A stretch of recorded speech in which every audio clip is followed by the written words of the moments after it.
여러분들은 생명으로 인도하는 문에 대해 어떤 생각을 가지고 계신가요? 십자가의 길, 좁은 문, 계시록으로 넘어가게 되면 하나님으로부터 인침받은 자들은 과연 어떤 자들일까? 반대로 넓은 길로 가는 사람들이 있겠죠.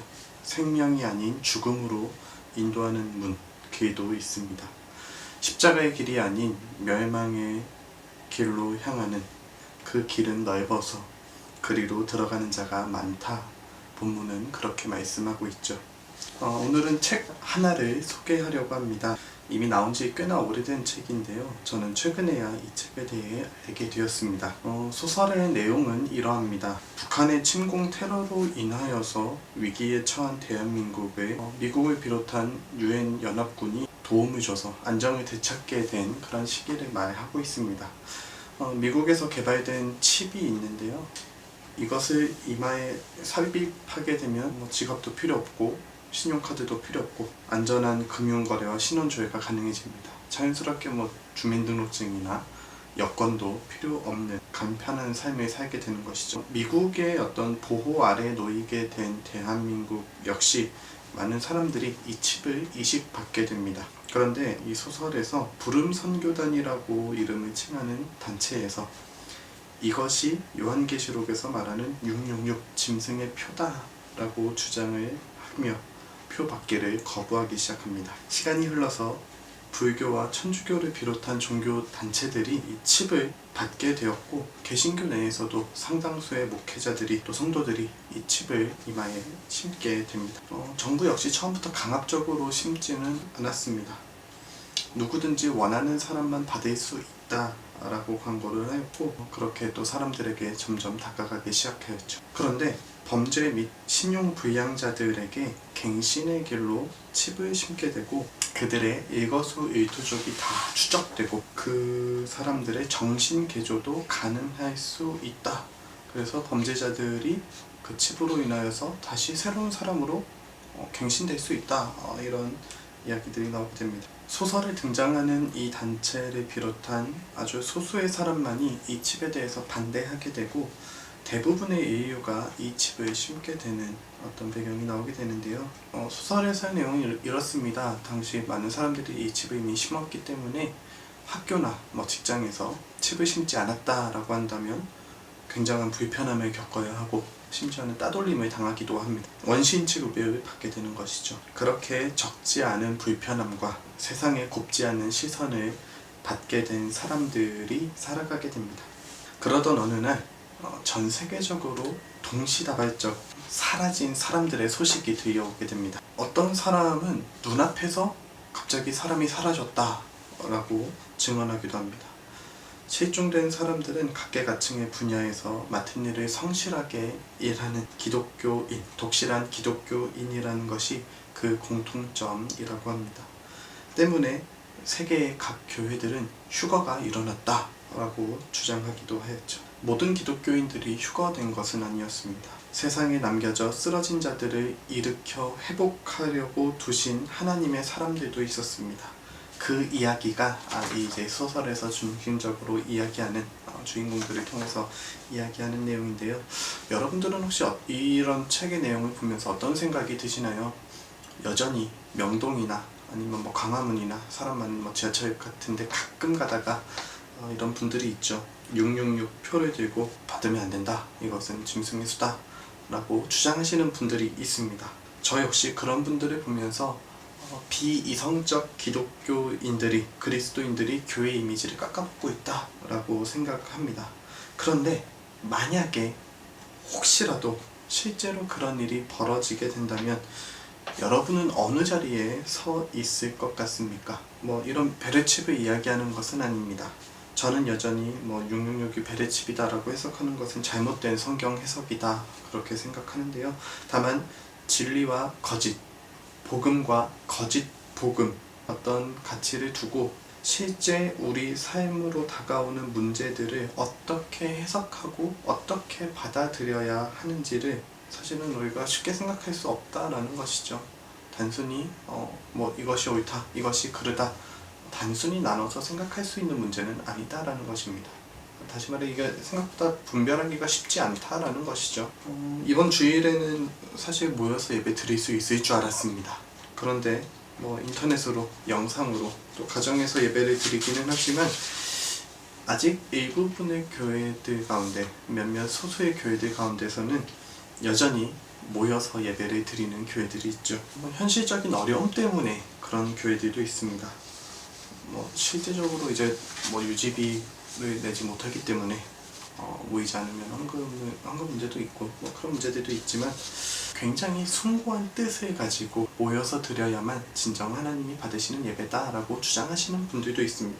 왜 교회만 이렇게 압박을 주는가 하며 모이는 교회들도 있죠. 누군가는 이것이 종교 탄압이다 라고 주장을 하기도 하는데요. 여러분의 생각은 어떠신가요? 3월부터 계속해서 말씀드렸듯이 지금은 모이지 않는 것이 옳다, 저는 그렇게 생각합니다.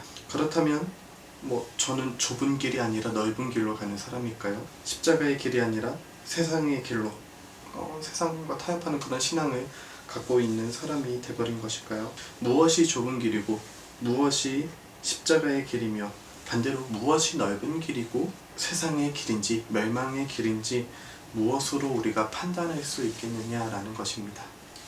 예전에 십자가를 진다는 건 무엇인가 라고 말씀을 나눴던 1월달쯤에 했던 말씀 기억하시나요? 내가 지기 싫어하고 나를 힘들게 하는 모든 것이 십자가는 아니다. 그러니까 내가 싫고 내가 하고 싶지 않은 것이 다 십자가의 길은 아니다 라고 말씀을 드렸습니다. 교회를 모이지 못하게 하고 또는 교회를 괴롭게 한다고 여겨지는 모든 것이 종교 탄압이 아니다라는 것이에요. 박해가 아닐 수 있다라는 것입니다. 다시 말해, 교회가 조금 불편하다고 해서, 교회가 조금 피해를 본다라고 해서 그것이 박해다? 그렇게 판단해서는 안 된다라는 것이죠. 그렇다면 무엇이 진짜 박해인지 알게 된다면 우리의 상황 가운데, 또 앞으로 우리의 삶 가운데 펼쳐지게 될 문제들 가운데에 조금은 분명한 기준을 삼을 수 있지 않을까, 그렇게 생각합니다. 우리나라 기독교 역사 가운데에 가장 분명한 종교 박해 사건이 있었다라고 한다면 아마도 일제시대 때 있었던 신사참배 강요이지 않을까, 저는 그렇게 생각합니다. 천황을 향해 고개를 숙이라고, 그렇지 않으면 예배에 모이지 못하게 하겠다, 예배 드리지 못하게 하겠다, 심지어 목숨까지도 빼앗아 버리는 일이 일제강점기 시대에 벌어지게 되었습니다. 그 상황은 분명한 박해이자 십자가의 길, 좁은 길이라고 분명히 우리는 말할 수 있는 것이죠. 처음에 언급했던 그 송명희 시인이 이야기했던 그 책에서의 칩, 요한계시록에서 말하는 666 짐승에서는, 요한계시록에서는 분명히 로마 황제, 네로 황제를 가리키고 있다라고 우린 잘 알아서 배우고 있죠. 황제를 숭배하지 않으면 거래하지 못하게 하고 공동체에 속하지 못하게 하는 것이 당시 로마가 기독교인들을 핍박하고 박해하는 주된 도구였습니다. 그들의 믿음을 흔들리게 하는 공격이었다라는 것이죠. 그렇습니다. 한 가지 분명한 박해이자 십자가는 하나님 이외에 다른 신을 섬기라, 하나님 이외에 다른 우상을 섬기라는 이 공격이 분명한 박해 중 하나였다라는 것을 우리는 분명히 알 수 있습니다. 만약에 앞서 언급한 어떤 이마에 칩을 심는 그 칩이 분명히 우상숭배의 길이다, 분명히 그것은 우상숭배하는 행위다 라고 한다면 당연히 그것을 거부해야겠죠. 하나님에 대한 믿음을 저버리는 행위라면 우리는 반드시 거부해야 할 것입니다. 코로나19로 인해 교회를 모이지 못하게 하는 것이 하나님에 대한 믿음을 저버리는 행위이자 우상을 섬기는 행위라면 우리는 돌을 맞더라도 교회에 모여서 예배를 드려야겠죠. 그러나 그렇지 않다라는 것입니다. 반대로 신앙의 빌미로 악을 행한 역사도 있습니다. 십자군 전쟁은 회교도 이슬람으로부터 예루살렘을 탈환하겠다라는 대의 명분을 가지고 전쟁을 일으킨 사건이었지만 실제로 전쟁에 참여했던 많은 사람들 중에 정말로 신앙이 깊어서 예루살렘을 회복해야겠어서 전쟁에 참여했던 사람들보다는 자신들의 이익과 욕망 때문에 전쟁에 참여한 사람들이 굉장히 많았다라는 것이죠. 그러니까 예수님이라는 신앙이라는 믿음이라는 대의 명분을 내세우고는 실제로는 자신의 이익을, 챙기기 바빴던 것이 십자군 전쟁의 대표적인 잘못된 점이다 라고 말할 수 있습니다. 식민지 시대 역시 비슷한 맥락으로 볼 수 있겠죠. 영토를 확장하고 제3국들에 가서 자신들의 힘과 권력을 과시하며 그들을 지배하는, 그런데 놀라운 사실은 그들의 대의 명분은 전도와 선교였다라는 것이죠. 복음을 전하기 위해 그곳에 간다 라고 하지만 실제적으로 그 식민지를 통하여서 자원을 착취하고 노동력을 착취하는 등 노예 시장이 펼쳐지는 등 그런 일들이 서구 문명 가운데, 기독교 문명 가운데, 역사 가운데 있었다라는 것입니다. 예전 영상에서도 언급하였지만 우리의 모임이 만약 칼이 된다면 과연 그 모임은 옳은 모임이겠느냐라는 것입니다. 앞으로 펼쳐질 세상 속에서 교회가 어떠한 위치에 있을지는 알 수 없지만 분명한 것은 지금보다는 조금 더 힘들지 않을까, 많은 학자들과 또 목회자들도 그렇게 생각을 하고 있죠. 어쩌면 송명희 시인이 이야기한 것처럼 디스토피아적 사회가 이 땅 가운데도 펼쳐질지도 모릅니다. 과연 그때 교회는 분명하게 주님 말씀의 기준에 따라서 움직이고 행동하고 말할 수 있느냐라는 것입니다. 그렇게 해야 된다는 것이죠. 교회가 하는 선택이 십자가의 길로 향하고 있는지, 생명으로 나아가는 문이자 좁은 길이며 많은 사람들이 선택하지 않는다고 할지라도 하나님이 원하는 길인지, 아니면 세상을 향해 멸망으로 인도하는 넓은 문으로 가고 있는지 우리는 판단해야 합니다. 우리가 읽었던 본문 바로 뒤에 나오는 예수님의 말씀에는 시간이 흘러 열매를 통해 그 참 모습을 알 수 있다라는 말씀을 하고 있습니다.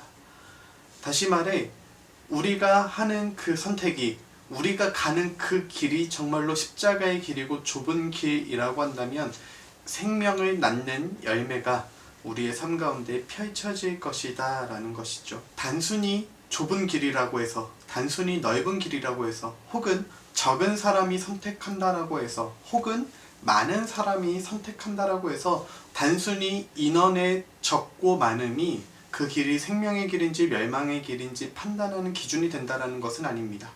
우리가 정말로 말씀 붙들고 하나님을 향해 나아갈 때에 참된 생명과 참된 하나님의 사랑의 열매를 맺을 수 있는 그 길이 사실은 좁은 길이고 그 길에 생명이 있는 생명의 십자가의 길이라는 사실이죠. 우리가 방금 고민하고 나누었던 사건들을 통하여서 적어도 우리가 가야 할 길은 하나님 이외의 다른 신을 섬기는 우상숭배의 길에서 떠나야 한다라는 것이고, 또 다른 하나는 나의 이익과 나의 욕심, 때로는 우리 공동체의 이익만을 위하여서 그 길을 간다라고 한다면 그것은 십자가의 길이 아니다라는 것입니다. 적은 인원이 선택할 수 있습니다. 적은 사람이 그 길을 가고 있을 수 있습니다. 그렇다고 해서 그 길이 십자가의 길이다 단언할 수 없다라는 것이죠. 우리는 언제나 예수 그리스도 말씀의 기준에 따라서 움직여야 합니다. 하나님만을 사랑하는 교회, 내 이웃을 내 몸과 같이 사랑하라 말씀하신 주님의 말씀을 따라 실천하고 행하는 교회, 그 길로 나아가는 교회가 참된 십자가의 길을 가는 교회이며 좁은 문으로 걸어가는 바른 교회다라는 사실을 우리는 늘 기억해야 합니다. 잘못된 문자주의적 성경 해석 때문에 우리가 잘못된 신앙을 가게 된다면 그것만큼 어리석고 또 안타까운 일이 없다라는 것이죠. 특별히 앞으로 벌어지게 될, 또 앞으로 펼쳐지게 될 모든 상황과 가운데서 우리가 하나님의 말씀, 예수 그리스도의 말씀을 바르게 깨달아 무엇이 십자가의 길인지, 무엇이 좁은 길인지, 무엇이 생명의 길인지 분명하게 알고 그 기준에 따라 바르게 나아갈 수 있는 저와 여러분 되기를 저는 간절히 바랍니다.